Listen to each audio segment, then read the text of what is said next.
করছি, তুমি এমন কি বলো না যে আমি করি নাই? তুমি যা যা বলছো আমি সবই করছি। আমার তোমারে লাগবে, আমি তোমারে বিয়ে করব। আমার কথা এইটুকুই, আমার তোমারে লাগবে মানে তোমারে লাগবে। তার চেয়ে আমাদের এখানে আটকাইছে।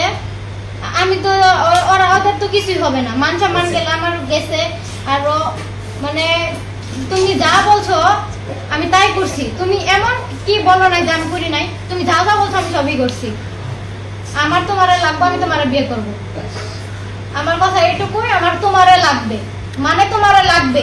আচ্ছা, ছেলে কি তোমার কোনো প্রস্তাব দিছিল অনৈতিক? না। হ্যাঁ, আমি ওরা ভালোবাসি, ও আমারে ভালোবাসে। হ্যাঁ, জড়াজড়ি হয়েছে, ধরা কিস করছে, মিথ্যা কথা কইব না। আমি হাঁকও করছি আমরা। আমার ওরে লাগবে, আমার মান সম্মানের বিষয় এইখানে। যদি ও আমারে বিয়ে না করে আমি নিজে সুসাইড করব।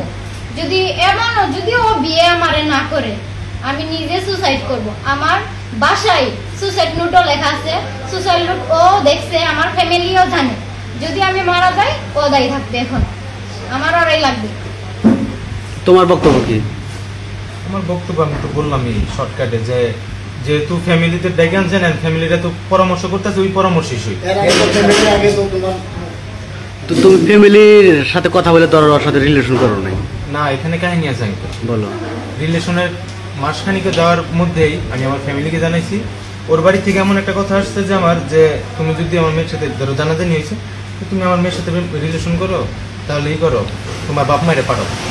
আমি আমার আম্মুরে পাঠাইছি, আমার কাকারে পাঠাইছি। মানে আম্মু আবার 2-3 জন লোক গেছে, মানে দেখার কথাবার্তা কইছে। আমার কথা এমন ছিল যে আমার বাপ মা যদি তোমার মানে নাই, আমি বিয়ে করবো, আমার কোনো আপত্তি নেই। যেহেতু আপনারা বলছেন যে তোমার বাড়ি থেকে লোকজন পাঠাও, আমি লোকজন পাঠাইছি। তারপরে আমাদের এখন কি করবো? তুমি বিয়ে করবা না কি করবো? এখন ওই যে গুরুজনের মানে আমার ফ্যামিলিরা যাবো ওইটাই।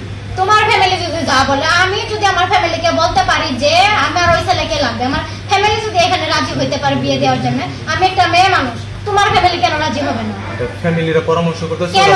কারণ এখানে আমার একটা লাইফ। এখানে তুমি যদি আমার লাইফটা ধ্বংস করতেছো,